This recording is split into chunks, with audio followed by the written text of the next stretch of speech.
message tonight. Amen? Ako'y naniniwala, God has in store for us tonight. Amen? Ang ating pag-aaral po ay medyo controversial ito eh. Oo, si Zechariah. Kasi si Zechariah ho, he is also called the murdered prophet. He was a murdered. Actually, ngayon gabi, pag-aaralan natin, yung mic na tumunog ng ayos. Ayan. Lahat na ating mapag-aaralan, buong aklat po ito. And I hope na nakukuha niyo po yung wala. No? Nakukuha niyo po yung picture po no history ng Israel and yung mga hindi, yung ojak yan ba? Hello, yung yan. Ayan. Yung picture na mga dahilan. Kung ang New Testament, particularly yung mga letters ni Pablo ay patungkol sa mga simbahan at sa church and then yung pastoral epistle.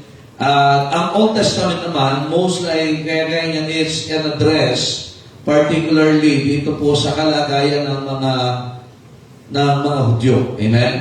Yung Israel sa northern part and then Judah sa southern part.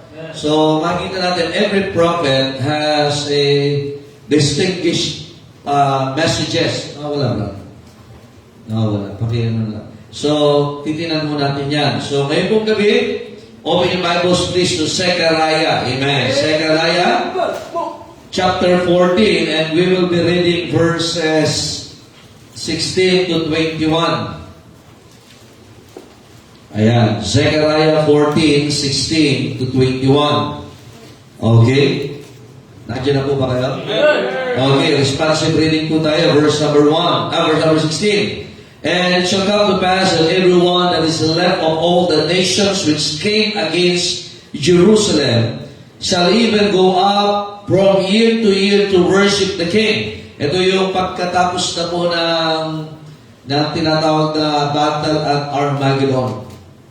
Sa millennium, the worship will go back sa lugar ng Jerusalem, ng Israel. Are you listening, man? Nakita niyo po? Hello? Kaya yung mga ayaw sumimba, yung mga makakaligtas sa tribulation time natin tira dito, tayo naman nasa heaven na tayo, rapture yan eh. Rapture, judgment seat of Christ, benediction of the Lamb. Pero yung mga ayaw sumamba, saan mo sasamba sila? Sa ayaw at sa gusto nila. Ngayon ba, sumasamba ba kayo dahil gusto nyo? Ay, salamat naman sa Panginoon. The Lord of hosts, and to keep the feast of tabernacles. Prophetic tayo ngayong gabi, and I hope you are ready to study God's Word tonight. Amen. Verse 17.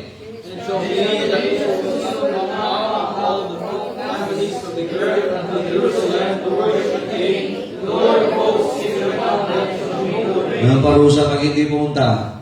Walang ulan. Walang ulan. Nakita nyo? Rain speaks of blessings. Napansin si Haggai, actually magkadugtong to si Haggai at ito si Zechariah. Na mahalaga ang pagpunta sa bahay, sambahan. Sakto pa naman daming absent kayo. Ano? Hindi ko po sinasadya ito. Pero mahalaga. Kaya huwag mo sabihin, kahit wala ko sa church, pinagpapala ako. Now, tingnan mo natin, verse 18.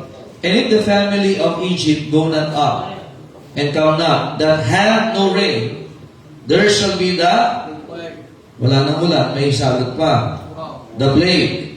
Wherewith, though it is prophetic, futuristic to it.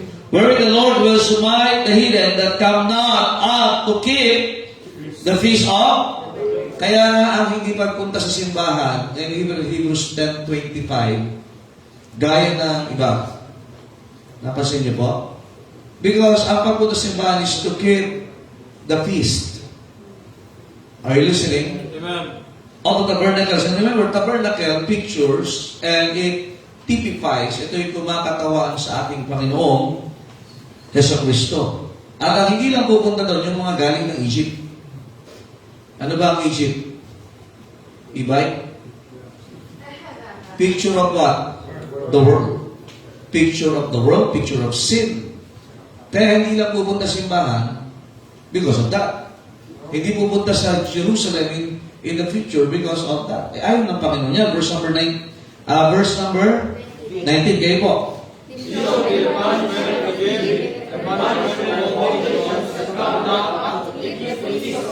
Imagine, ang nations na pinag-uusapan, lahat ng mga bansa.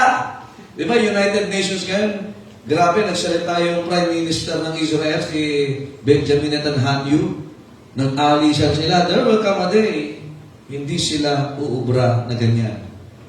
Nations, verse number 20. In that day shall there be upon the bells of the horses holiness unto the Lord.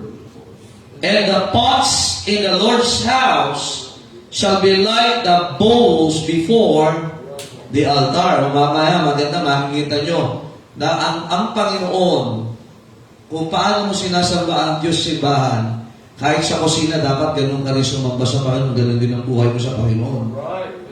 Walang pinagkaiba, hindi yung Kristiyano ka sa simbahan, sa social media, para kang unbeliever. Sa trabaho mo, para kang taga-Egypt.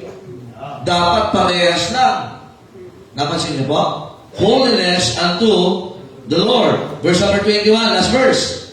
Yea, every pot in Jerusalem and in Judah shall be holiness unto the Lord of hosts, and all they that sacrifice shall come and take of them, and see it therein. And in that day there shall be no more the Canaanite in the house of the Lord of hosts. Napansin niyo, ito ang problema. Alam, Canaanite pictures the unbelievers. Imagine, nasa tahanan ng Diyos ang nagpipreach unsaved, ang nagsaserve unsaved. That is the Canaanite. Darating yung panahon, wala ng Canaanite sa tahanan ng Diyos. Aren't you glad this evening na sa ating simbahan, ang mga naglilingkod sa Panginoon ay may patutuon na sila'y tumanggap kay Kristo. Hindi talent ang hinahanap natin dito, kundi yung relationship sa Panginoon. Alam yun ang problema pag yung mga nagsaserve, unsaved. Are you saved? Tingnan mo natin. Yan ang problema. Yan ang problema noon pa ng Israel. Pinayagan nila na mga taga-Kanaan or mga unsaved ang nasa loob ng templo, nasa loob ng mga seminaryo, nasa loob ng mga paaralan. Pag mga unsaved, are you saved? Hindi, mag-aaral tayo ngayon. Amen? So, ang mahalaga dito, may enjoy ng mga saved yung pag-aaralan natin. Iyan, tayo manalanan. Panginoon, salamat po sa inyong biyaya. Help us as we study your words and give us what we need and help us to enjoy every bit of the lesson that we have tonight, that it will send revival, O Lord, and fire in our soul. In Jesus' name we pray. Amen. Thank you. Please be seated. Now, tanda natin ang Panginoong Kristo. Well, sabi ko sa inyo, ang kabuuan ng Biblia, ang mensahe po niyan, well, kung pag-uusapan natin ay ang Panginoong Jesucristo. Amen? But particularly, alam nyo, bago ang Panginoong Kristo ipako sa krus, alam nyo ba, may iniwanan siyang mensahe that is also honoring the man of God named Zecharias. Alam nyo, sa New Testament, meron tayong tinatawag na plurality of names or yung, for example, bawa si tawag dito, Isaiah. Sa Old Testament, Isaiah, pero pag sa New Testament ay ano? Esaias. So, may mga slight difference because of the translation. Kasi nga, yung mga pangalan, but the same person, kaya nga meron yan. Now, ang Panginoong Kristo, just to give you a short background, at an honoring this man, why murdered prophet? Because after he prophesied, after he ministered, mga kapatid, sa Judah or sa southern part ng Israel or na kabuuan ng mga Hudyo, he was murdered. Are you listening, man? Actually, yung mga pangalan ay Zechariah. Most of them, kundi man lahat, most of them na kilala sa Biblia ay sila ay naging martyr or they were murdered because of their belief. But aside from that, which is ito dito mismo kay Zechariah, which we are about to study tonight, ang Panginoon, He poured a series of woes doon sa bayan ng Israel and also Judah and among all Jewish nations. Look at this, in Matthew 23, tingnan po natin, Matthew 23, alright, are you still there, amen? So, para makita natin yung background mo and also yung citation ng Panginoon, kung sino itong Zechariah na ito. Matthew chapter 23, verses 33 to 35. Anong sabi ng Bible? Ye serpents, ye generation of vipers, how can ye escape the damnation of hell? Wherefore, behold, I send unto you what? Prophets and wise men and scribes. And some of them ye shall kill and what? Crucify. And some of them shall be scourged in your synagogues and persecute them from city to city. Verse 35. That upon you may come all what? The righteous blood shed upon their... Bakit righteous blood shed? Kasi pinatay nila upon... They are serving, they are ministering. Are you listening, amen? Look at this. From the blood of righteous Abel unto the blood of... Look at this. Zechariah, son of Barachias, whom he slew between the temple and the altar. So maraming Zechariah sa Biblia. First, we can see, 2 Chronicles 24, 20 to 22. But still, he was murdered by ungrateful Joash. So makita natin mga kapatid, ayon sa kasaysayan, sa Talmud, sa mga writings ng mga scribe, binanggit din ng Panginoon yan, even the scribes are being murdered. Notice alam niyo kung mapatay sa kanila? Sa mga servants of God? Hudyo. Nakikinig ba kayo? No wonder even the Lord Jesus said, He came to His own, and His own received Him not. Kaya He strike this message sa mga Hudyo.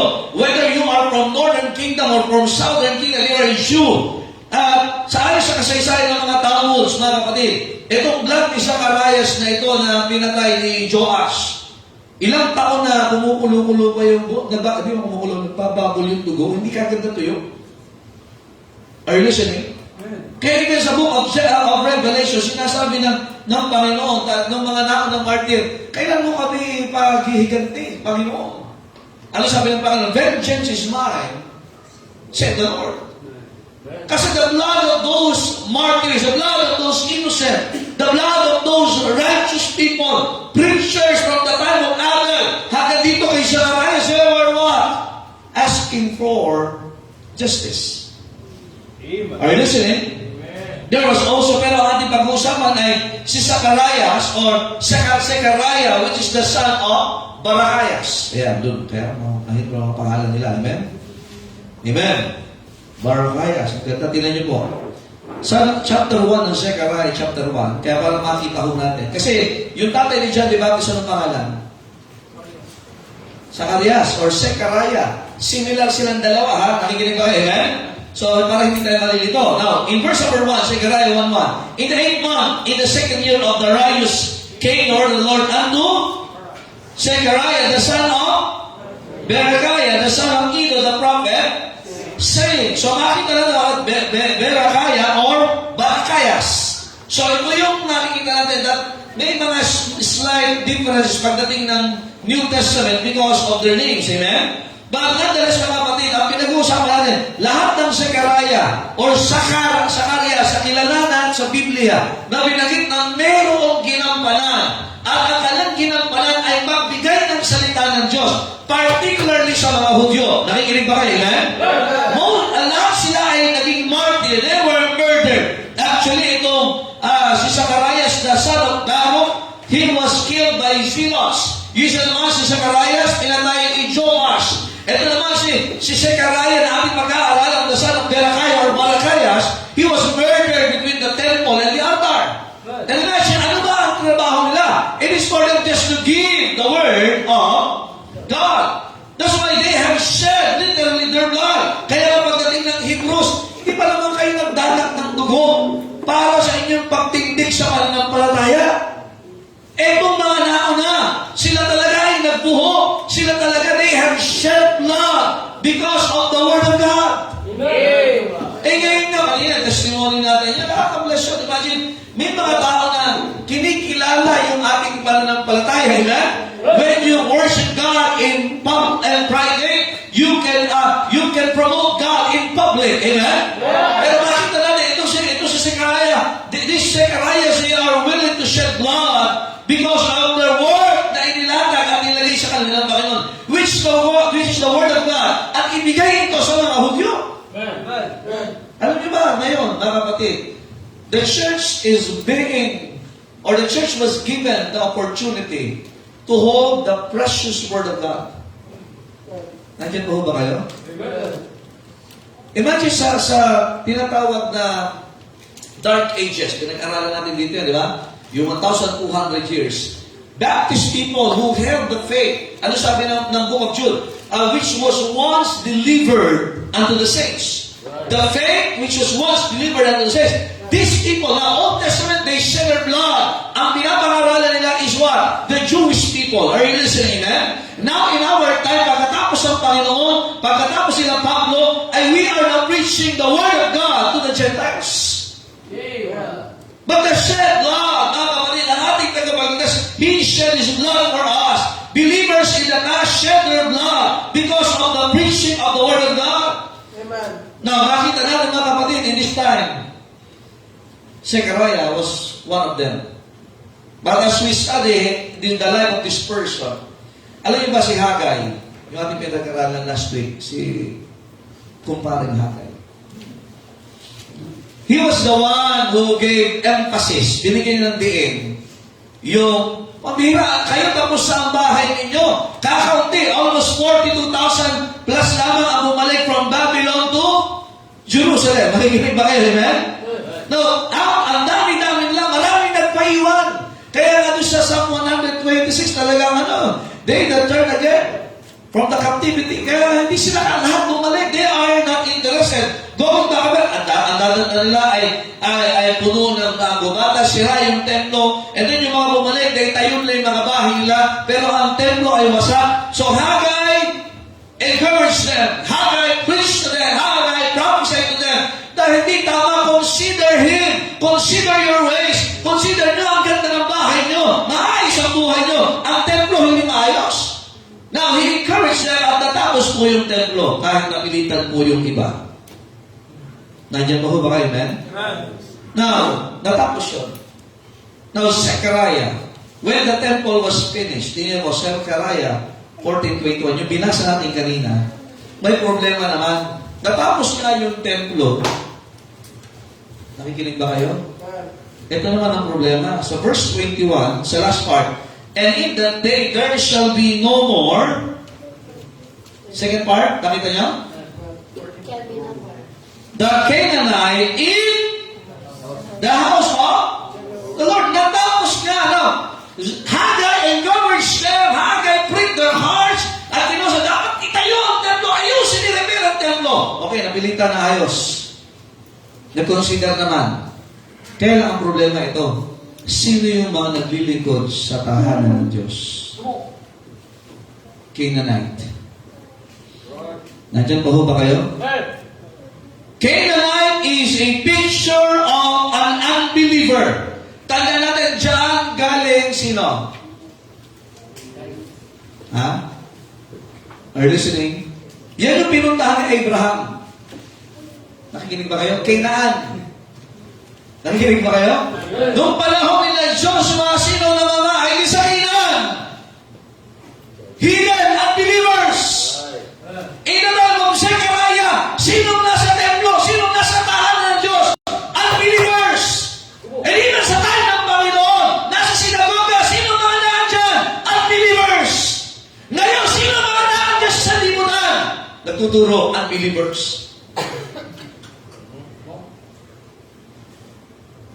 Unsaved men na nakabihes sa kabanalan. Kaya ano sabi ni Pablo?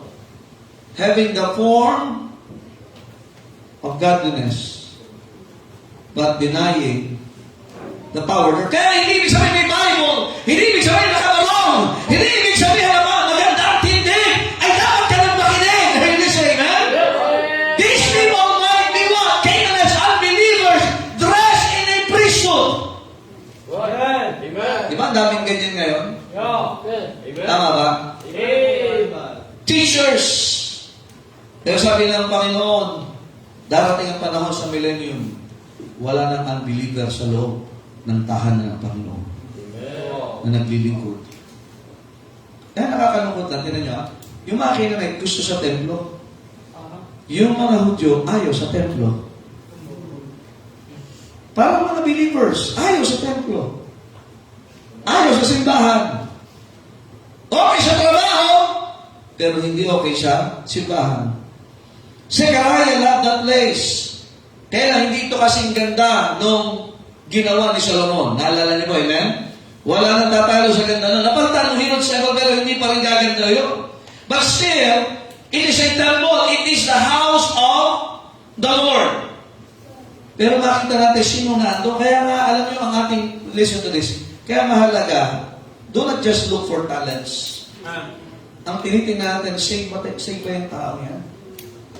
Hindi pinag-usapan yung dating ang buhay. Ligtas na ba yan? Sumunod na ba sa tubig ng bautismo yan? Kaya nga, ang requirement natin, if you are saved and a member of the church, you can serve God. Kaya ang problema, ang daming saved, ang daming member, pero yung iba ayaw maglingkod sa Diyos.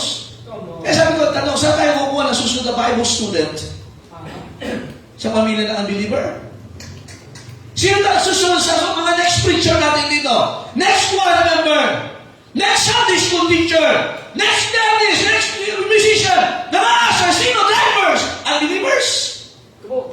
Alam mo, ako yung nagtitesis noon sa college. Ang thesis ko ay school. Paano magtayo ng school? Christian school. Alam mo yung mga simbahan na mas malaki ang kanilang school, na nag-hire sila ng unbelievers na mga teacher, nagsarado na karamihan sa kanila. Are you listening? Nandiyan pa ho ba kayo? Ito, meron dito. Ano? Diyan. Okay. Diyan. Okay? So makita natin mga kapatid, that is a problem. Imagine, tapos tayong templo na repair na, hindi kasi gano'n ng panahon ni Solomon. Pero nung tira si Karaya, may problema. Bakit ang mga Canaanite ang naglilingkod siya? Nasaan yung mga Hudyo na galing sa Babylon na binabalik dito? Nasaan sila? Nasaan yung niligtas ng Diyos? Nasaan yung mga na-revive? Nasaan yung binigyan ng salita ng Diyos? Bakit mga unbeliever ang gusto nyo maglingkod sa Diyos? Amen. That's a problem. Amen. Kaya nga, the church, listen to me now, makinig kayo. The church must not be secularized. The church must not be militarized. Are you listening? The church should be what? Biblicalized. Hindi pagalingan. Hindi kung sino ang merong diploma, hindi kung sino malaking sweldo. Siniligtas at di ka pa kumbabaan hanggang maglingkod sa Diyos. Amen. Na hindi dala ang ugali ng Canaanite. Nandiyan ba kayo? Amen. Alam niyo ba? Wow. Ang chismis, ha?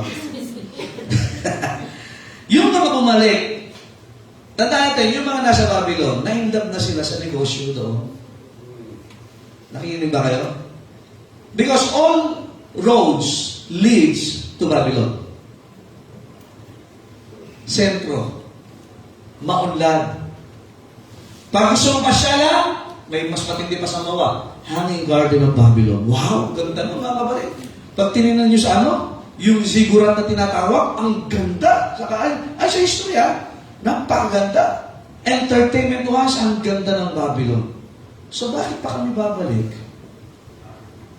sa Jerusalem?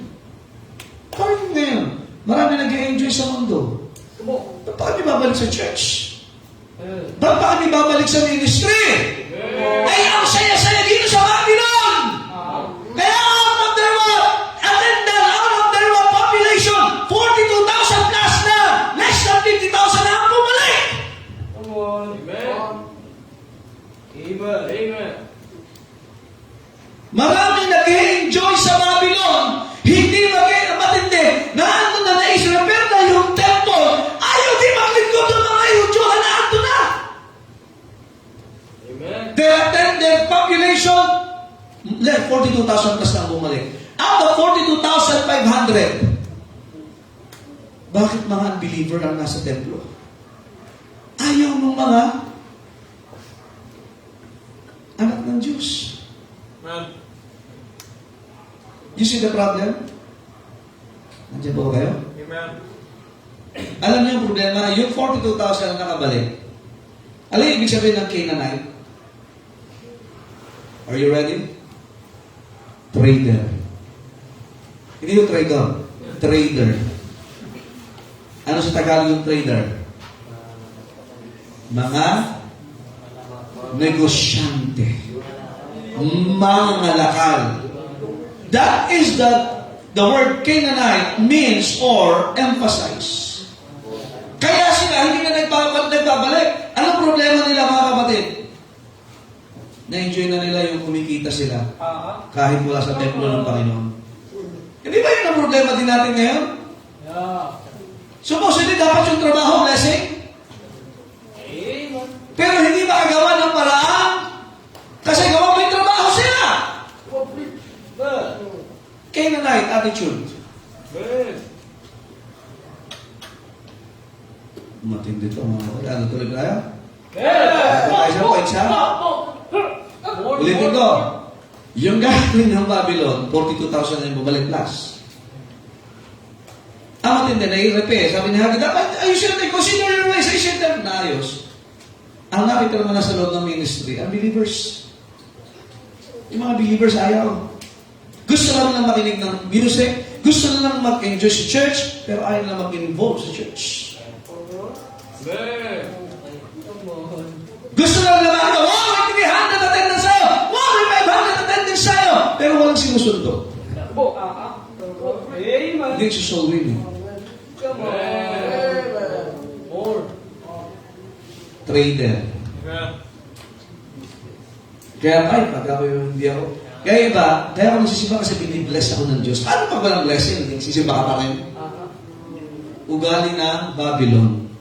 That is the spirit of Babylon. Pag wala akong pakinabang dyan, bakit ako pumunta dyan? Puro sacrifice pa kayo. Tapasin niya. Now, itinanong natin, ready na kayo? Kasi sa Babylon, may palitan ng pera. Kaya naalala niyo ba, yun na naging problema nung panahon ng Panginoon. Are you ready? Hello? Pagdating ng Panginoon, my house should be the house of prayer. Pero nung dumating ang Panginoon sa templo, ano ang meron doon? Mga Hudyo na galing ng Babylon, makinig kayo, na doon sila nagdikaw sa ordinary na espiritu ng Babylon sa templo. Kaya anong ginawa ng Panginoon? Anong ginawa ng Panginoon? Ha? Di, tanda. Sinipa. Inalis niya. Pambira, tahanan mo ng Diyos, lugar, panalangin, ginawa niyong parang Babylon. Dito kayo nagkakala-kalaan, dito kayo, iba ang interest nyo, imbis na mananalangin, imbis na sasamba, imbis na maghahandog sa Diyos, kayo ay naging Babylon yan sa loob ng simbahan mo. Matindi ako sige. Masyado na yata. Okay ba? Okay ba? Nakikigit siya. Kaya pag punta sa simbahan, dapat, ang goal natin, makinig. Ang goal natin, sumumpa. Ang goal natin, manalangin. Wala muna tayong ibang ibang dahilan. Amen? Espiritu ng Babylon. Ano yan? Negosyante. Canaanite. Negosyante. Number 1, let us see first the mystical prophet. Wow. Mystic. Kasi puro ito readers, puro ito prophecy. Bibilisan lang natin. I just want you to see. First on the list, ito chapters 1 to 6 kasi. Okay? Kaya bakit mystic? Zechariah was standing by the temple nung siya ay nagsalita. And the first thing is Zechariah chapter 1. Are you listening, amen? Alright, nandiyan mo ho kayo, amen? Hello? Verse number 8. I saw by night, and behold, a man riding upon a red horse. Wow! Woo! And medyo prophetic kasi gusto ko i-alarm lang yung mga tulad. And stood among the myrtle trees that were in the bottom, And behind him were the red horses, speckled and white. So makikita na mga kapatid na may, may nakasakay sa pulang kabayo. Na ano, tinuto ka dyan. Also, hindi lang yung nakita niya. Ayun kasi, in chapter 1, verse 18, tingnan niyo po ha. And then lifted up I up mine eyes and saw and behold what? 4 horse. So, tandaan niyo yan ha, yung red horse, yung myrtle trees, and then next ay 4 horns. 4 horns. 4 na sungay. In chapter 1, verse 20, ano sabi dyan? Ano nakita dyan? And the Lord showed me 4 carpenters. Okay, may 4 horns, may 4 carpenters. In chapter 2, verse 1, kaya ang mystic yun ang pinakita sa kanya. Ayun na siya, at may gagawin yung, now, in chapter 2, verse 1, I lifted up my eyes again and looked, and behold, a man with a what? Measuring line in his hand. Okay, may panukat naman. In chapter 3, verse number 1, ano sabi dyan? And it should be Joshua the high priest standing before the angel of the Lord and grabe to. Satan standing at his right hand to what? To resist him. So makita natin first is si Joshua. Kaya sa verse number 10, anong meron si Joshua? Ibang Joshua ito ha. Now Joshua was clothed with what? Ang mabihira. High priest may filthy garments. This is a prophecy. Kailan nila nakita na ang isang high priest ay nagsusuot ng maruming kasuotan? Nakikinig ba kayo? Ay, ang high priest mula ulo hanggang paa, lahat yan naglalarawan sa Panginoon. Sa kabanalan ng Diyos. So, it is a sin na magsuot. And stood before the angel. So, kaya nga medyo yung mga tao, nung narinig siya na sinasabi, anong ibig sabihin ito? Ay, anong 4 horns? Anong red horse? Wow, may siya ngayon. Pag red horse, alam na ng tao yan Ano? May pangdukat. Anong gamit yung pangdukat? Anong pinagsasabi dito si Zechariah? At kailan si Joshua, the high priest, ay nagsuot ng maruming kasuotan? Sabi, hindi mo namin nakita yan. In chapter 4, verse 1, ano sabi yan? And the angel talked with me again and woke me as a man that is walking out of his what? Nakita niyo ba? Sleep. Verse number 2, and said unto me, what seest thou? Nakita mo, and I said, I have looked and behold a what?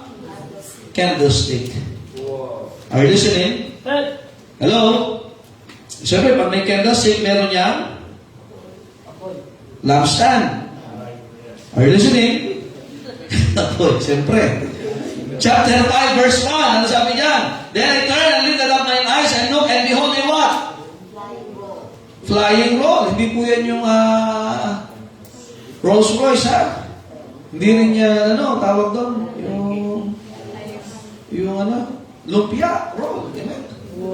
Kasulatan niya, pag sabi roll, kasulatan. Verse 2, and he said unto me, what sayest thou? And I answered, I see a flying roll, the length thereof is what? May sukat.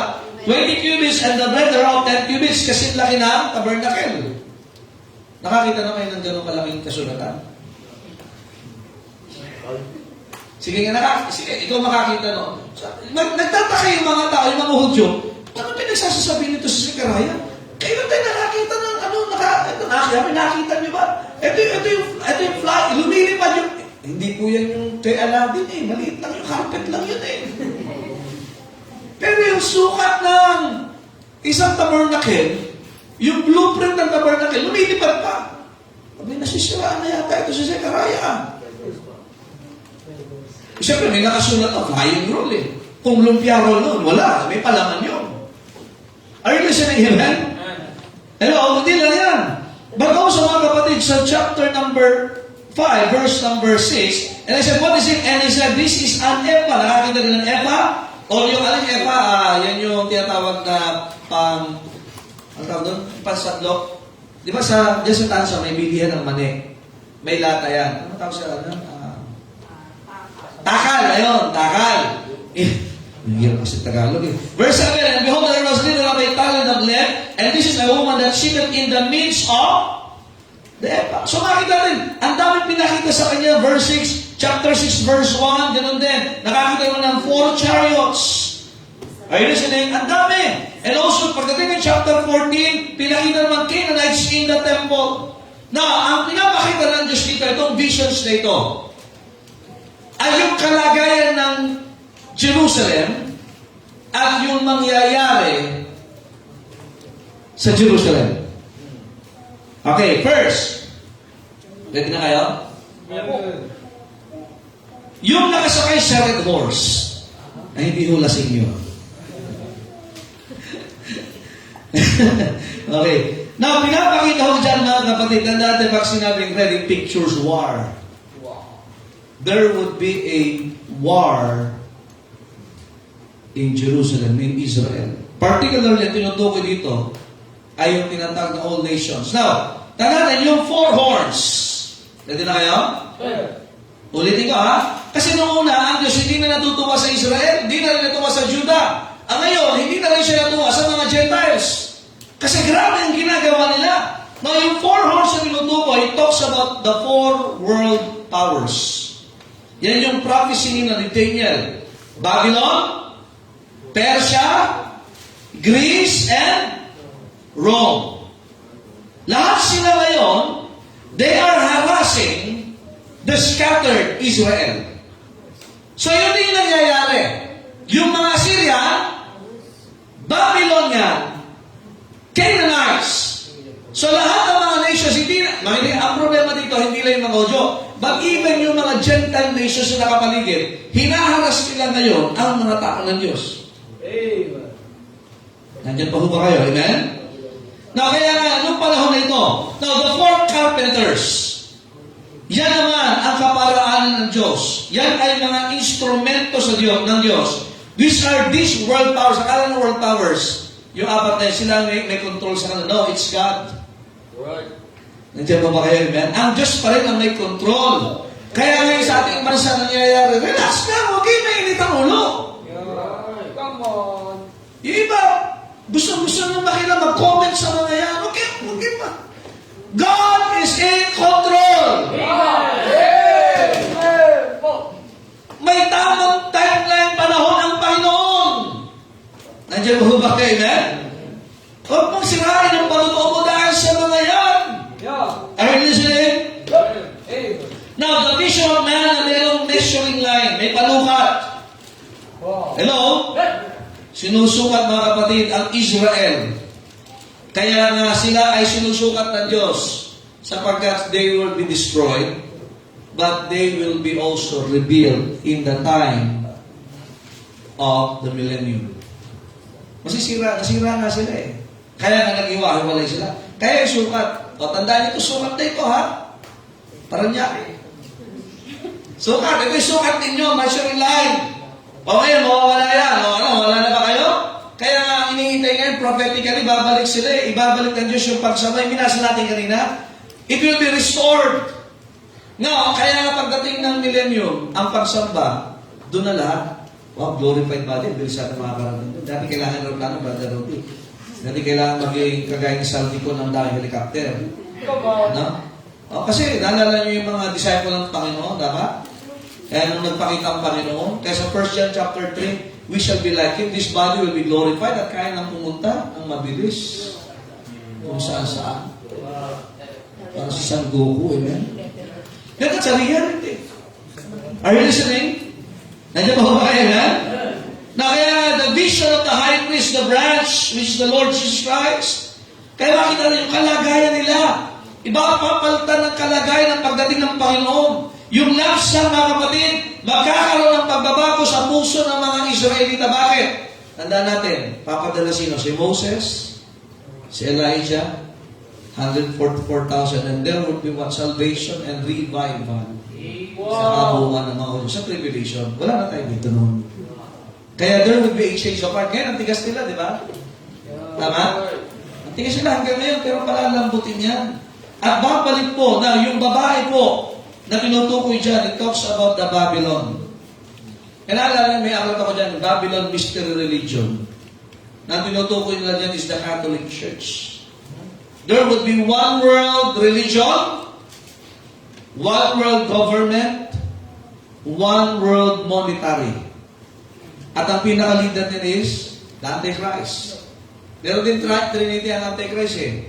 The Beast, the Antichrist, at sino isa? Ha? The Devil. Nandiyan pa ba? May Trinity din sila. It will come back. Kaya sa Revelation chapter 17 and chapter 18 dyan nakalagay yan. Yung babae. Kaya nga lahat ng religion galing sa Catholic Church. Even yung Muslim galing dyan. Nandiyan pa ba kayo? Kaya pag nakarinig kayo dahil magkaroon tayo ng unity. Tapos sasama ka doon sa prayer rally nila.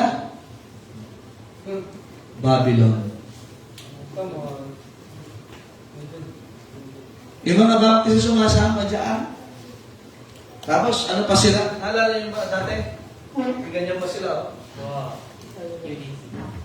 Nandiyan pa ho ba kayo? Ang tawag yung ecumenical movement. Wala nang distinct. Kaya nga ang Baptist may mga distinctives. Kaya i-reveal po yung empire ng Babylon na yan. Kaya sa Revelation, mababasa niyo po siya. Kaya ngayon naalala niyo yung mga phobia ng kanilang pinupursuit. Nandiyan pa ho ba kayo? Prophecy ito, mga kapatid. Amen? Kasi mga iba bago-bago, bakit paano natin pagdudugtong yung Old Testament? Pinrapisay na nga yan, mga kapatid. Are you listening? Yung scroll naman, mga kapatid, it is the holy place of tabernacle. Ang laki nga noon. Ipinakita sa kanya. And also, mga kapatid, nakita natin yung vision ng Panginoon dyan, na kung paano ang mga Hudyo, it is placed under curse. But, sa atin po, mga kapatid, we are no longer under the curse of the law. Because of the cross of Calvary. Are you listening, amen? Kaya nga, makinig kayo, salamat sa Diyos tayong pinalaya na. Ano sabi ni Pablo? Meron tayong liberty. Amen! Kaya nga, tinan nyo ha, ano yung curse ng scroll na tinutukoy doon? It will be given to the Jewish people. Kaya nga, ang tribulation, alam nyo ba, para sa mga Hudyo.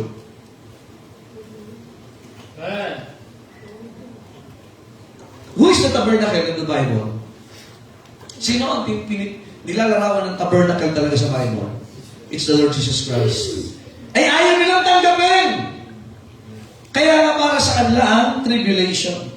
It was also the time of Jacob's trouble. Yung vision of 4 chariots. Tandaan niyo mga kapatid, ano yun? Diba? War, famine, ano pa yun? Pestilence, tapos death. Yan yung 4 chariots.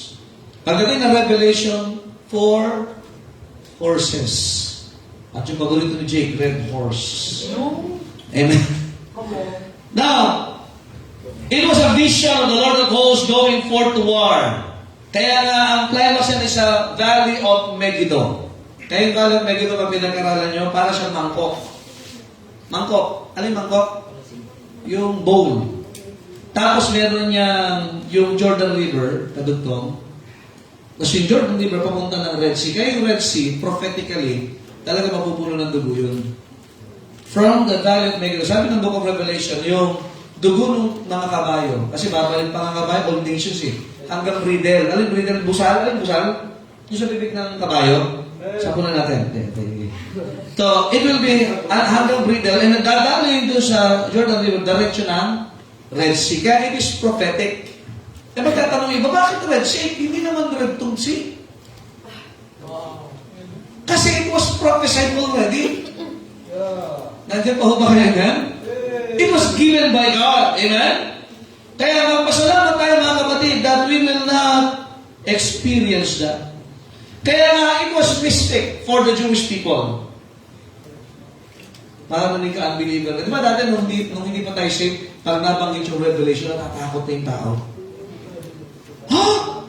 Nakakatakot. Pero sa atin, natatakot na tayo? Excited din tayo. Wow! Oh, bihira, rapture. Oh, bihira, wow. We will meet the Lord in the air. May kasalan doon, yung mga Hudyo, nandito, nasa tribulation sila. And we will reign with the Lord. Itong battle lang doon, di naman tayo. Ang papatay sa kanila, it's the Lord Jesus Christ. Hindi naman tayo eh. You can imagine, it gives comfort to us. Amen. Kasi yung mga ayaw bumalik sa Israel, sa Jerusalem. Look at this. Kakaunti lang bumalik sa promised land. That's the first problem. The next is what? They neglected, pinabayaan nila yung templo. Kasunod, panahon ng Panginoon, it has been made a den of thieves. You see, una, hindi mahalaga yung promised land, hindi mahalaga ang templo, at iba pa ang dahilan bakit nasa simbahan, nasa templo. They deserve the tribulation time. So tribulation time will be a wake-up call for the Jew. Sa ating Kristiyano, ano wake-up call? Ayaw bumalik sa Panginoon! Hindi mahalaga ang church! Pagdating sa church, iba pa ang layunin, hindi pa salita ng Diyos. Wow. Nag-preach pa parang mystic. Ano siya sabi ni Pastor? Di ba, naalala minsan may mga ganyan? Alin ka mga Hudyo ganyan? Nagsasalta sa Sikaraya, pinagsasabi nito. Paluka, Paul Chariots, Red Horse. Sabi natin, normal yung Red Horse eh. Ha? Pabihira meron bang lunch? Ano pinagsasabi niya tao yan? Hindi namin siya maunawahan. Kaya mga Kristiyano na hindi interesado sa kalooban ng Diyos, hindi interesado sa templo ng Panginoon, hindi interesado sa salita ng Diyos, pagdating ng preaching, ano yun? Naka-offend. And notice this, ang mga Hudyo na-offend kay Sikaraya. Anong pinagsasabi ito? Pinag-preach pa? Winning. Testimony. Anong testimony? Basa ng Bible, ano yun? Iba, mystic pa rin sa kanila ito. Prayer meeting, atin ako. Di ba pag sabing mysticity, may mysterious pa? Deuteronomy 29:29, sabi diyan, the secret things belong to the Lord, our God. But those things which are what? Revealed, this is the word of God, belong unto us. Di ba kayo natutuwa na, mamaya makikita niyo pa mga kapatid, this is just the first point. The mystical. Kaya mystical siya for the Jewish people, pero sa atin, di ba we are given the mysteries of God? Napansin niyo ba? I think that's 1 Corinthians. Hindi ko na isama ito eh. Pero gusto ko pa makita niyo po mga kapatid. Even Apostle Paul, sinasabi, ito, tingnan niyo po, 1 Corinthians 4:1. You ready? Okay lang kayo? Tingnan niyo, let a man so account of us as of what? The ministers of Christ and stewards of the mysteries of God. Di ba yung mystery pa yung kalooban ng Panginoon? Imagine, pero sa atin, minister tayo ng Panginoon? Ganon din ang mga Hudyo during that time. Anong pinasasabi niya si Sikaraya future? Are you listening?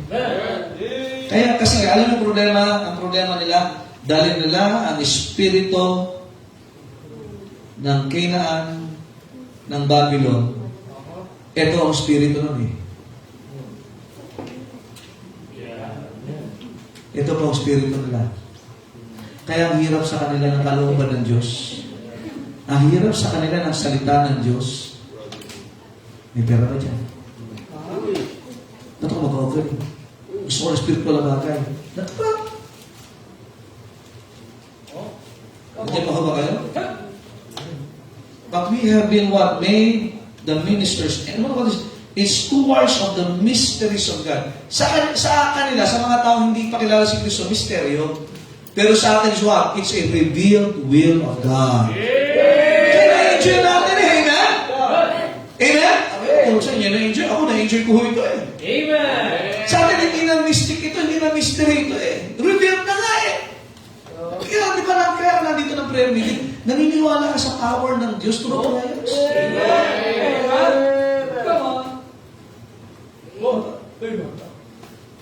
I know not why God's wondrous grace to me He hath made known, nor why unworthy Christ in love redeemed before His own. Kasi ano?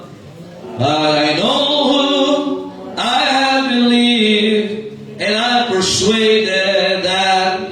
He is able. Kaya tayo nalapit. God is able. We are not able, pero God is able. Sa atin, imposible. Sa Diyos, hindi imposible. For God, nothing shall be what? Possible.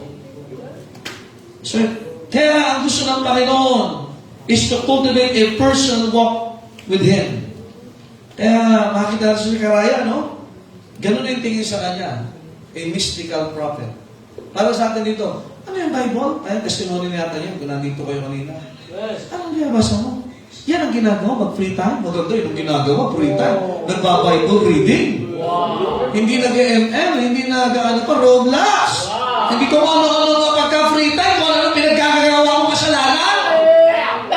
Kaya gano'n, nakita ka ng believer na impress. Bakit? Free time mo, nagbabasa ka ng Bible? Bakit? Ano meron yan? Di ka ba talaga? Parang, ano ka ba? Ang tawag siya? Parang, natatakot na sila magkasama sa harapan natin yan. Pinapalo pa yung bibig. Sakto ang testimony nung kanina eh. Pinapalo, bakit? Si Pasto. Pero mga Kristyano, ayos na magkasama. Ayos na wala sa church. Wala nang takot sa Diyos. Makinig kayo. Ulitin ko. Pag ikaw, the fool had said in his heart, there is no God. They are corrupt and they have done abominable works. Pwede siya sa'yo naniniwala ka sa Diyos. Pero naniniwala ka sa Diyos, wala ka sa panambahan. Hindi ka nananalangin, hindi ka naatin sa church. Hindi ka nagbabasa ng Bible. Baka ibang Diyos yan. Baka may extra Diyos ka pa. Extra Diyos. Diyos-Diyosan. Amen? In chapter 7, yung buong chapter na, 1 to 6 na natin, ha? So makita natin, yung connection sa New Testament, binanggit din yun ni Pablo, binanggit ng Panginoon yan, kalagay ng Israel, and prophetic, makita natin, pinakita ng Panginoon, na lahat ng powers yan, I am in control. This shall know that I am your God.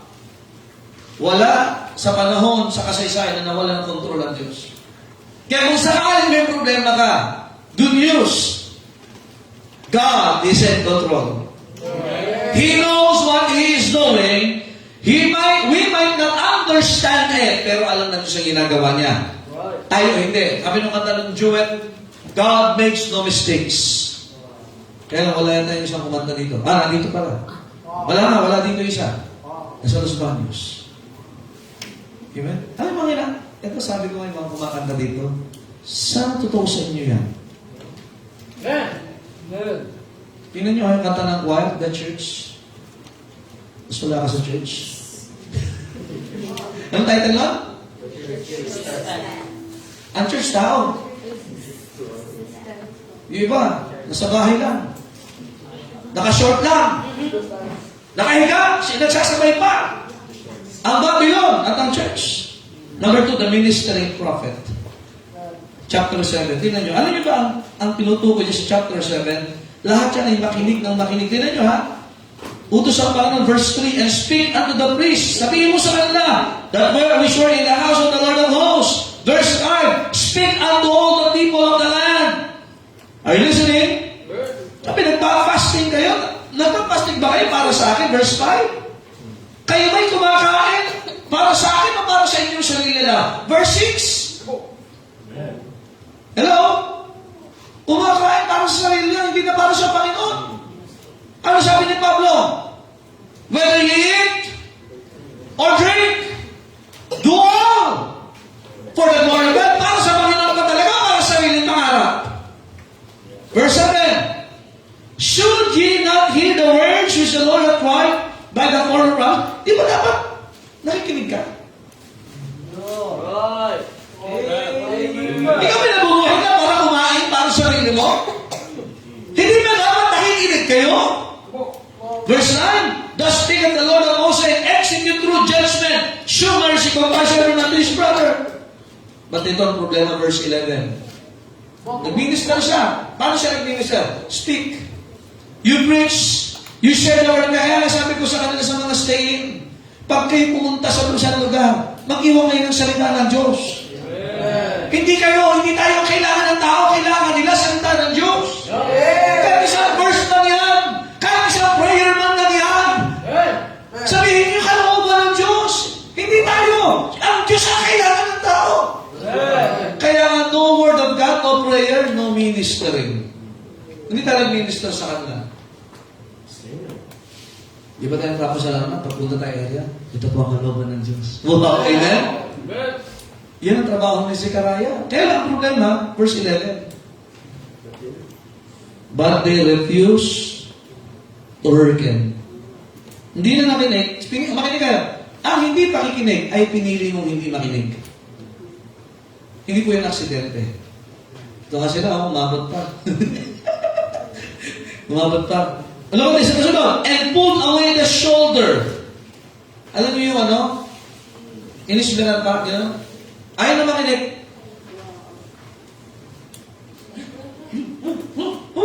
What? Nakakita ang tao ganyan? Amen. At hindi tayo sa church, ang lagi sa church, makikinig na sa church. Kabila. Sumasayo na yata. Ha? Hindi na, ayaw na makinig. Dumatang, nakakita ng ganyan. Tigilan mo! Tigilan mo! Ano, serya? Serya? Ha? Ano? Kasunod, tinan niyo. And stop their ears. Magsalita ka ba ito ako nakikinig?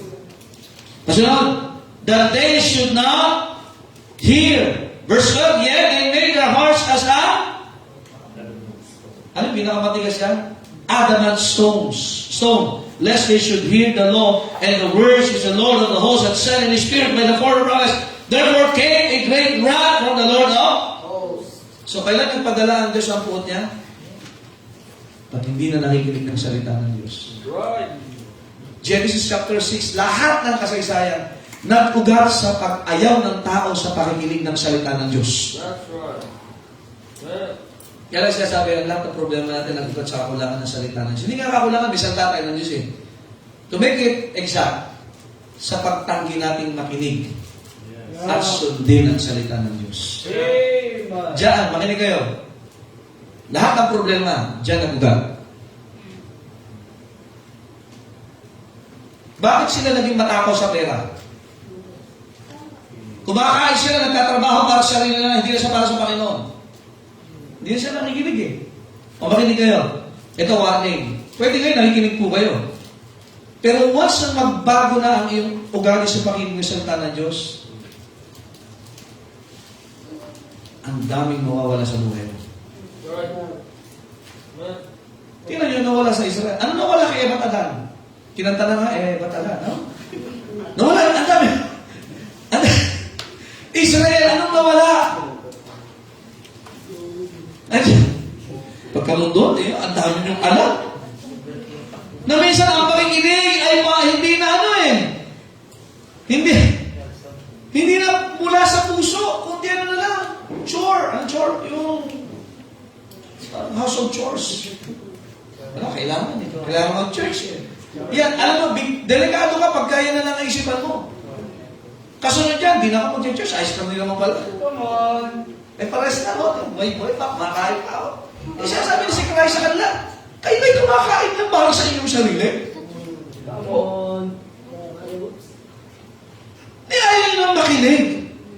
Verse 30, kaya sabi ng Diyos, may parating na puot ang Diyos. Napupuot ang Diyos sa mga taong ayaw makinig ng salita ng Diyos. Verse 13, therefore it is come to pass that as I cried, they would not hear.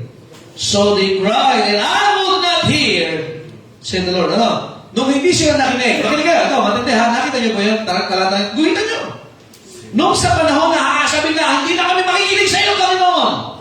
Sa iyong salita, ano sabi ng Diyos? Hindi na rin ako makikinig sa inyo. Hindi, basahin nyo, nandiyan yan. Amen. Sa Proverbs, nakalagay din yan eh. He that turneth away his ear from hearing the law, even his prayer shall be abomination. Right. Gusto mo lang pakinggan ka ng Diyos? Gusto mo lang pakinggan ka sa mga hiling mo sa Diyos? Sa mga pangangailangan mo? Sa kahirapan mo? Sa iyong masama ng loob? Pero ayaw mong makinig sa kanyang salita, sa kanyang mga lingkod. Sabi ng Diyos, ayaw mo na makinig sa akin? Hindi na naman makinig sa'yo. Amen. Sakit mo na. No, mga magulang, ano? Pagkakanganak, ayaw mo na makinig sa akin. Sige, hihingi ka sa akin, hindi naman makikinig sa'yo.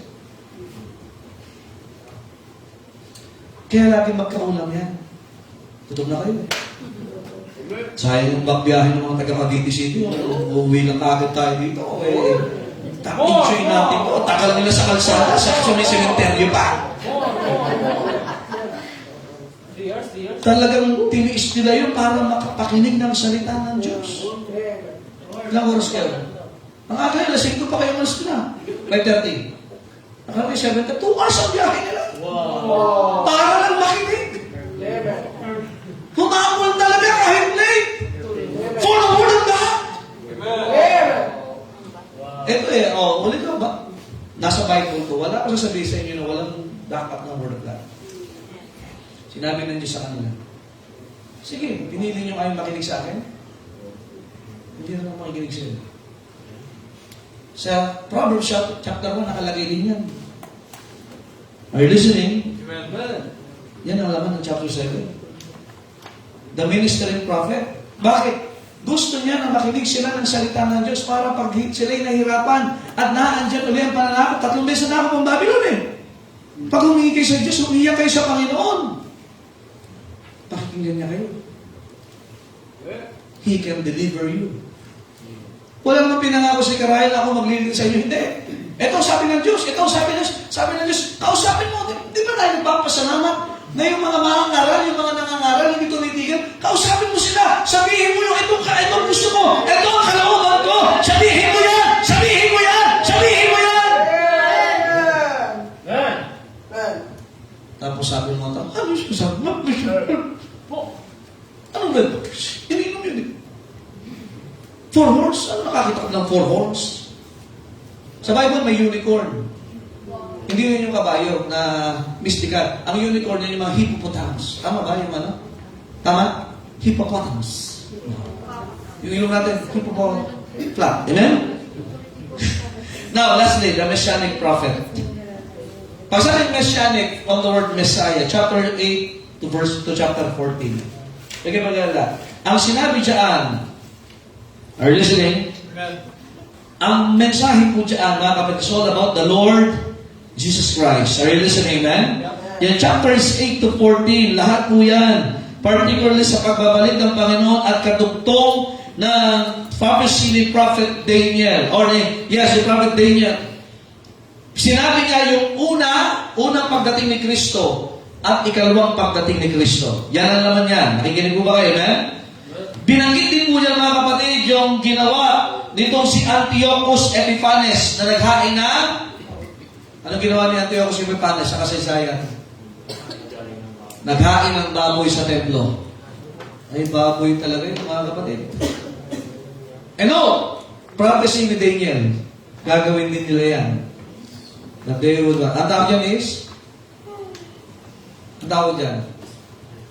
Abomination. Desecration. Kaya nga maghahain ng baboy sa templo. Ginawa na yan ng mga Babylonian at uulitin po nila. Come on. Kaya nga yung mga naghahain ng baboy, karnihin na lang natin yan. Nandiyan ba kayo? Ito is foretold by Daniel, chapter 8 to chapter 14. Are you listening?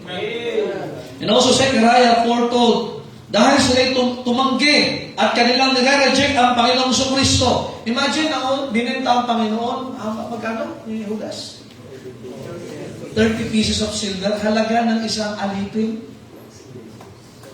It was prophesied also, mga kapatid, na yung pera, was given to a potter in payment for his field. It was foretold, mga kapatid, na siya ng Panginoong Kristo ay ipapako na sa mga chapters na yan. Siya ipapako sa krus. But also, mga kapatid, in chapter 14, verse 4, which is the climax. Tingnan niyo po ito. Verse number 3 pala. Ito matindi. Then shall the Lord go forth and fight against those nations as when He fought in the day of battle. Ito na yung mga kapatid, yung tinatawag na, di ba meron tatawag na 7 years tribulation? Sa atin nasa langit is Judgment seat of Christ, marriage of the Lamb. Doon sa dulo ng 70 year na yun. So wala pa, Holy Spirit pa tayo ngayon. Babalik ang Panginoon. Now, meron tayong tinatawag na pace ng second coming.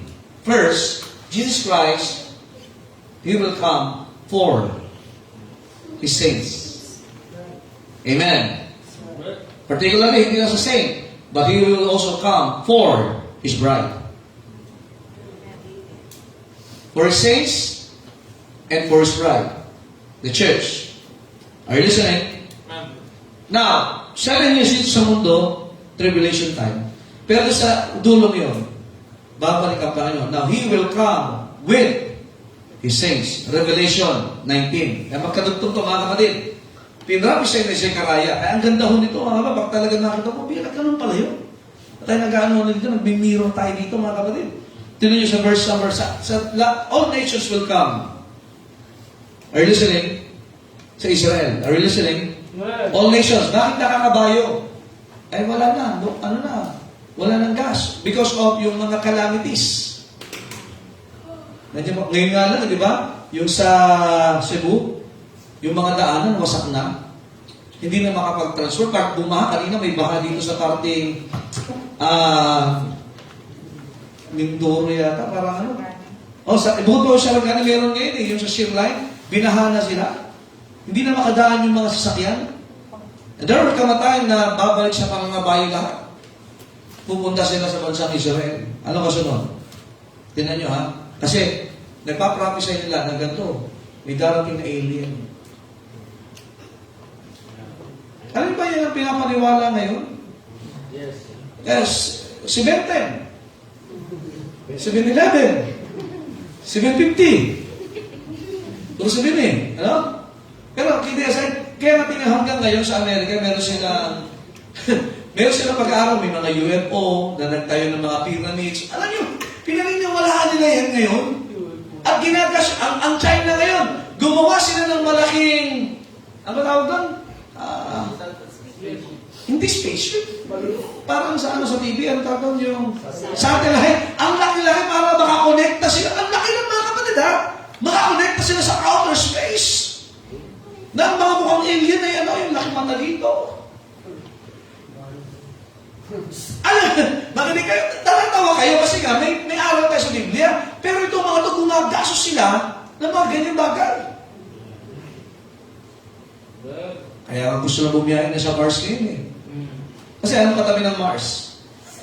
Pautan. Verse 4, tuloy na sa verse 4. And His feet shall stand in that day upon the mount of... Ito na yan. Second phase ng pagbabalik ng Panginoon. Touchdown. Nandiyan pa ba kayo? Saan siya bababa? Alam niyo ba Mount of Olives? Lalo na yung Bethany. Isang bundok yan eh. Naginig ba kayo? Mount of Olives, Bethany, na andyan dyan sa yung Garden of Prayer, dyan din sa Nilibing. Yung isang lugar na yan. Katabi noon ay yung mga libingan ng mga prophets. Kaya grabe yung mga kapatid. Mapapakit. Doon din yung mangyayari sa Mount of Olives. Which is before Jerusalem on days, and the Mount of Olives shall cleave in the lizard of toward the east and toward the west, and there shall be a great valley. Mababak. Mahahati mga kapatid. And half of the mountain shall be moved toward the north, and half of it toward the south. Imagine, pagbaba ng Panginoon touchdown sa Mount of Olives, hati pang bihira.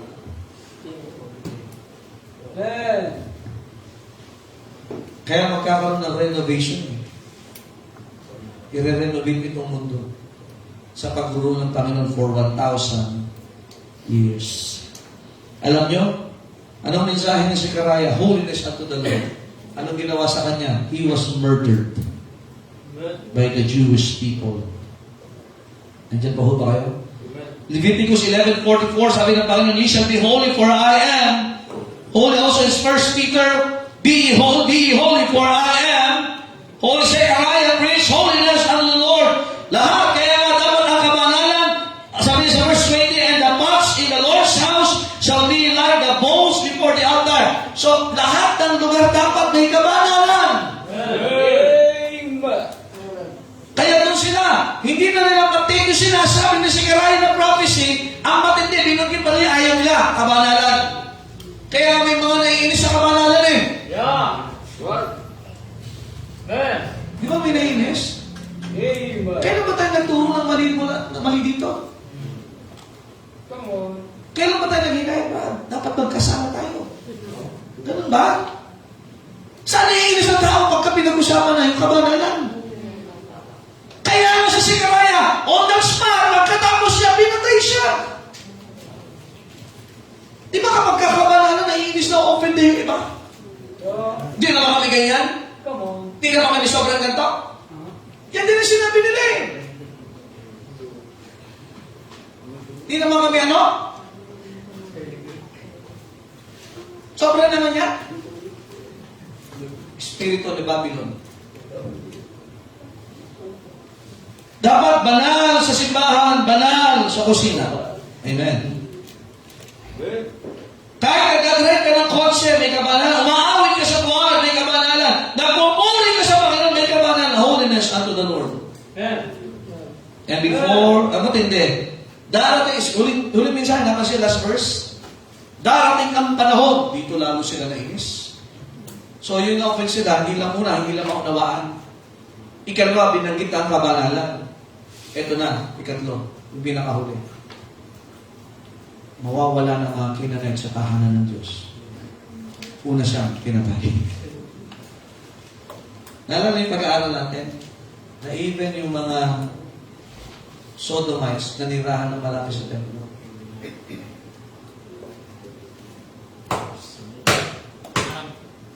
So they murdered him. Right. He was called a martyr. Amen. Before he could say another word, tumahimik ka na! Hindi na di kami maunawaan! Kaya may kabanalan! Ikatlo, binabanatan mo kami! Mga kinanay kami! Mga kakampi namin yung sinasabi mong mga Hudyo. Imagine, ang kilampihan pa ng mga Hudyo, mga unbeliever. Kesa yung preacher. Buti pa yung friend ko. Buti pa yung girlfriend ko sa akin. Buti pa yung boyfriend ko. Buti pa yung kachismisan ko. Buti pa yung barkada ko. Mali talaga si pastor. Mali talaga yung mga preacher. Mali talaga yung mga Sunday school teacher. Kaya sabi ni Isaiah Segaraya, mawawala ng mga dapat kayong panahon, mawawala ng mga kinanay sa tahanan ng Diyos. Amen. Ayun. Ganun, ha?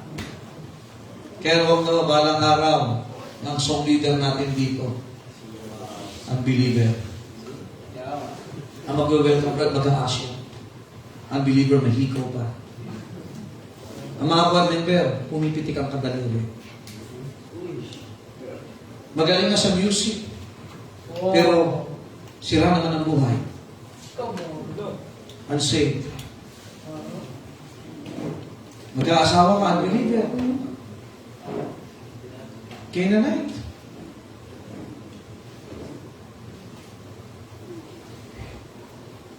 Hello? Amen. Amen. Mag-aalaga ng mga babies ninyo, unbeliever. Paglabas doon, lalaki, naka-makeup, nakapalda. Wow. Si Deborah, nakapantalon. Nilagyan ng bato. Wings. Tawagama pa. May pastor na nagpatato ng guardian eh. Pastor na yun ha. Unawa mo, nung unbeliever ka, nagpatato ka, pero nung ikaw ay believer na, nagpastor ka pa, tapos nagpatato kang guardian. Lagay mo, galaxy. Amen? Guardian of the galaxy. Kaya okay lang na magagalit sila siya, tumayo ka sa unahan, nag-preach ka, magagalit sila. Si Karaya nga pinatay, tumahimik ka! Nagpipreach ka, may masasaktan. Holiness unto the Lord. Kumain!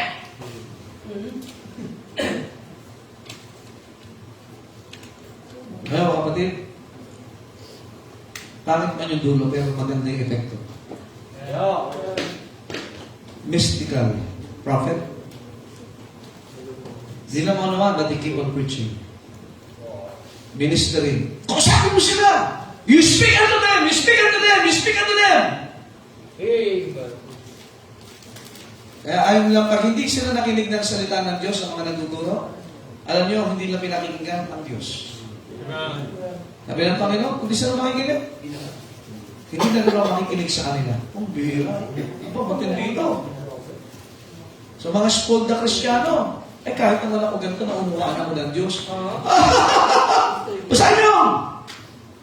Kahit naman ako'y wala sa Panginoon ngayon, ako'y pinagpapala ng Diyos. Baka Diyos ang nagpapala sa'yo. Kahit naman ako hindi nagsisimba, God understands me. Come on. Ang dami kong answered prayers mula sa Diablo. And lastly, and last, Messianic prophecy. Now, he focus sa second coming, sa millennium, at pinatigin pa nga, pagtapak, pag-touchdown ng Panginoon. Ngayon nga, kanina lumindol sa Bagyo. Sa La Union. May mga nahimatay, may mga...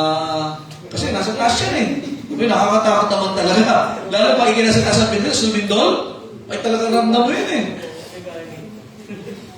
Yung nga nasa higaan ka, may dumano sa'yo Ramdam na naman, sasapukin mo talaga Sa natulog ko, ginanong ka ay, lumilit ka ba? Hindi, ginigising ka kita. Jake, amen? Ay, imagine ninyo, doon sa panahon ng pag-touchdown ng Panginoon, bundok na hahati. Kaya salamat na lang. Ang puso natin natin pa ng salita ng Diyos. Amen? I hope tayo mo'y natutungin gabi. Tayo po tayong lahat, Panginoon, salamat po sa inyong salita. Salamat sa aralin. At nalayan ko, Diyos, ay ito'y magbubukas, Panginoon, patuloy ng aming kamalayan sa inyong kalooban. That you are a no respecter of person. And you values your word and your servants, O God. Dalayan ko, O Diyos, that your children, this church, will give importance, Panginoon, sa pakikinig. Not because we are gaining, but because naunawaan namin, Panginoon, ang inyong intention, Panginoon, sa amin. That you love us, you don't want a curse for our lives. You just want us to be blessed. And you just want us to know that you are still in control. Magbabago ang panahon, magbabago ang henerasyon, magbabago ang mundo, magbabago ang mga leaders. Pero salamat, Panginoon, kayo hindi nagbabago, kayo yung nasa control. And your people must understand these things. Nang sa gayon na hindi kami nadadala ng nangyayari sa mundo ngayon. Pero tuloy kami, Panginoon, sa pakikinig at pangangaral ng salita. Pagpalain, Panginoon, ang imbitasyon sa bahagi ng mensahe ito pinosok yung mga anak. Sila magkakagawa ng desisyon that they would give importance to the word of God na binibigay sa amin. Sa pangalan ng Panginoon Jesus. And with that, is open, brethren, tayo may pag-usap sa Panginoon.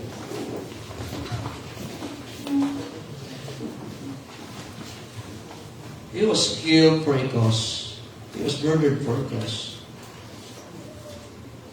Hindi man siya naunawaan because yung sinasabi ng Panginoon, mahirap makaunawa sa kanila o ang espiritu nila, espiritu pa rin ng Babylon.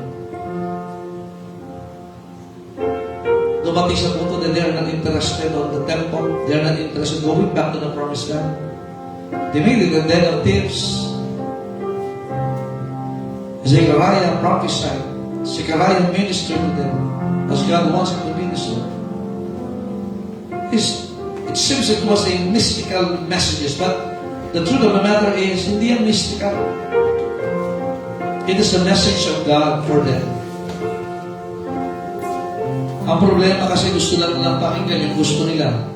But they don't want to hear the message of God for them. Kung walang pakinabang, hindi sa kanila mahalaga ang salita ng Diyos. Kung hindi kagaya ng sa sanlibutan na ino-offer ng mundo, matabang sila sa pagtangi sa salita ng Diyos.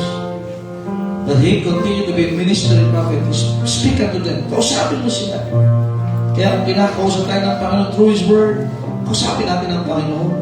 Pinakinggan natin ng Diyos, pakikinggan din niya tayo. Huwag naman dumating sa punto ng buhay natin, napipiliin natin hindi makinig. Sapagkat pwede rin gawin ng Diyos sa hindi niya tayo pakinggan.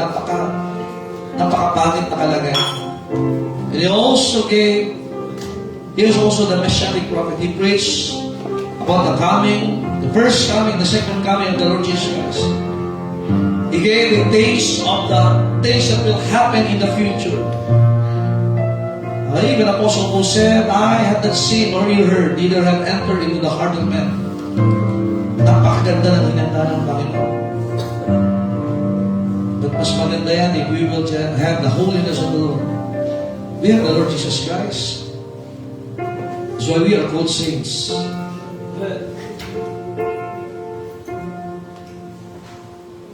Father in heaven, thank you very much for tonight. Thank you for the response of thy people. At our Panginoon, we gain many things tonight in the life of Zechariah upon his preaching and the message of God he gave to the Israelites, to the Jewish people. But we will not miss its message of God that will make us better and we will make us trusting more your words. Thank you, God, for thy people who come to the altar. Still, you are sending revival this year. And these are the remnants of God to make a great difference sa aming panahon ngayon. May mga Kristiyano pa na mahal ang iyong salita sa lugar nito. In Jesus' name we pray. Amen. All the people said? Amen. Let's call our ushers for our offering tonight. Thank you. Please be seated. Tatapusin na natin itong ating pag-aaral sa may hint na tayo sa tawag nila sa eschatology. Amen? At least, may isa-isa natin dito, Ayan. Mabilis yung ma-share natin yun. Brother Ruben, mabilis yung Amen.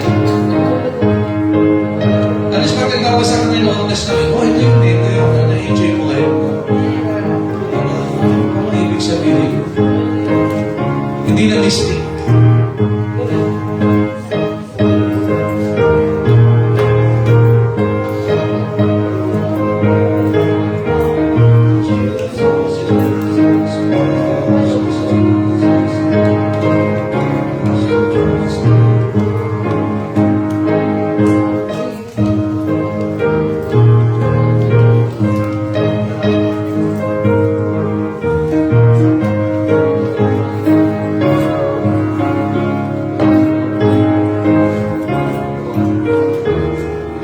Amen. Ano yung kasalamatan natin offering? Spirit ng ilang Diyos na Panginoon sa oras, sa biyaya, sa Panginoon sa inyong mensahe. Salamat Panginoon sa araw po na ito, Panginoon. Gusto Panginoon na bibigay, gusto Panginoon na pagkukunan. Gusto po ito, Panginoon. At patawad po sa amin sa buwan sa pangalan ng Jesus.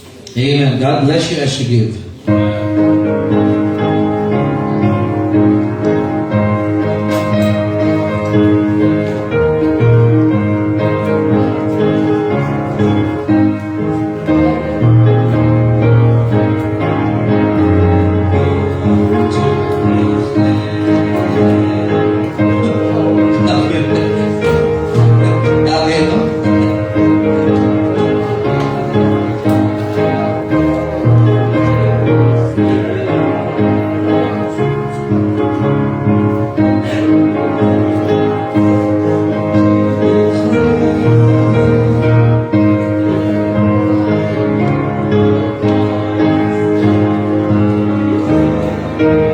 Amen. Salamat po sa mga kalam. Well, I hope na tayo po'y natuto ngayong gabi. Amen?